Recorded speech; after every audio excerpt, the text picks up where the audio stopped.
Hello les loulous, ici c'est Mas Coach Masseur. Aujourd'hui on se retrouve pour une nouvelle vidéo.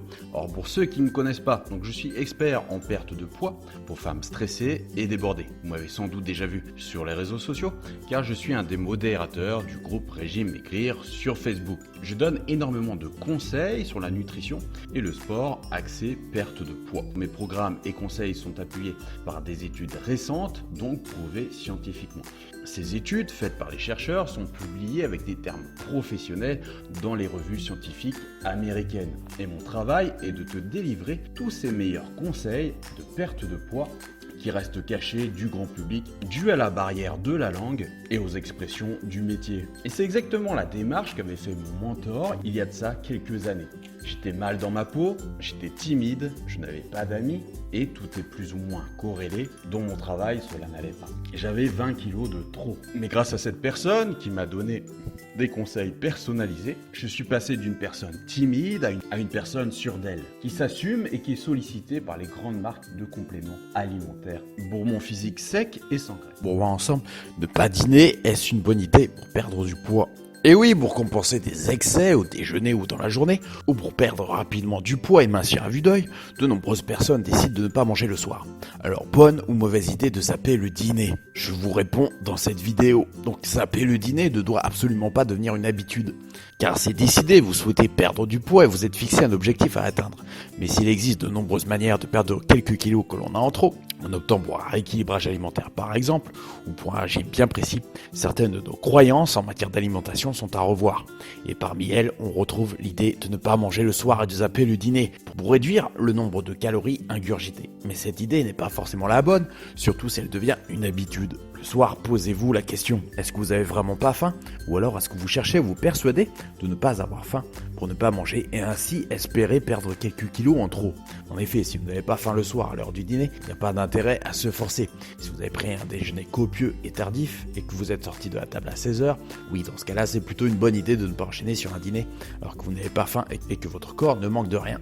En revanche, le corps qui a des besoins en cours de la journée a besoin d'apports nutritionnels réguliers et également le soir. Le dîner est un repas important tout comme le petit déjeuner et le déjeuner. Sauter un repas sans raison particulière n'est pas une bonne chose car le corps, qui n'est pas rassasié, va avoir tendance à stocker durant la nuit de peur qu'on ne lui redonne pas ce dont il a besoin.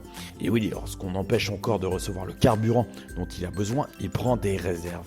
Aussi, si vous avez mangé normalement au déjeuner et que vous vous privez de dîner le soir, il y a des risques pour que le lendemain matin, vous ayez encore faim en prenant un petit déjeuner beaucoup trop calorique et copieux. Zapper le dîner de temps en temps n'est donc pas très grave, c'est prendre l'habitude de zapper le dîner chaque soir qui n'est pas une bonne chose en raison du message que vous allez envoyer à votre corps qui va du coup stocker les graisses. Mais tout se joue au niveau des quantités, il est important d'adapter à vos besoins. Si vous faites des excès lors du dîner, non seulement vous aurez du mal à vous endormir et à avoir un sommeil de qualité car la digestion sera plus compliquée. Mais votre corps, qui n'est pas actif durant la nuit, va avoir tendance aussi à stocker. Rappelez-vous que l'équilibre alimentaire ne se fait jamais sur une journée, mais sur une semaine, c'est important de l'avoir en tête pour équilibrer les repas en fonction de ses besoins tout en surveillant sa ligne. Donc je vais pas te dire que tu peux perdre 40 kilos en un mois ou encore qu'une pilule magique peut te faire maigrir.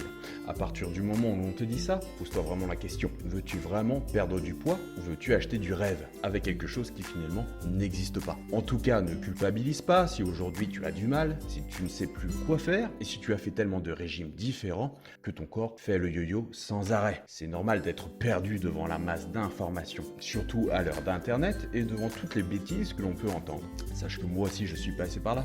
J'ai connu l'effet yo-yo, j'ai fait des tas de régimes différents sans vraiment de résultats. Donc ne te blâme pas, dès que tu vas suivre les conseils que je vais te donner et prouvés par les dernières études scientifiques, tu vas perdre du poids et jamais les reprendre, car on va rééquilibrer ensemble ton alimentation.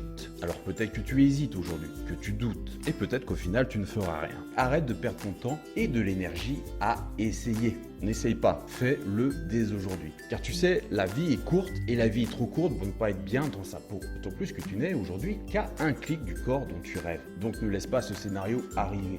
Agis dès aujourd'hui et fais-toi coacher, donc que ce soit par moi ou par quelqu'un d'autre. Si tu suis mes conseils pas à pas, tu suivras un rééquilibrage alimentaire personnalisé, concocté juste pour toi. Et tu seras motivé au quotidien. Et dans quelques jours, tu verras déjà ton corps changer. Tes proches te le feront vite remarquer. Donc si tu es prêt prêt, voilà, sache que je suis là. Je limite bien sûr mes places au coaching pour pouvoir vous apporter le meilleur service possible. Et si tu n'es pas prêt aujourd'hui à passer le cap, fais au moins un pas en avant et commence à t'aider toi-même en téléchargeant mes conseils gratuits sous forme d'e-book qui ne sont bien sûr pas personnalisés mais qui t'aideront déjà à faire le premier pas. Dans tous les cas, si tu veux changer, fais au moins une de ces deux actions et tu avanceras dès aujourd'hui vers ton objectif. Voilà, c'était Max Coach Master, on se retrouve de l'autre côté. N'hésite pas à me laisser tes questions en commentaire, j'essaierai d'y répondre le mieux possible. Voilà, je te remercie, je te dis à bientôt pour une nouvelle vidéo. Bye.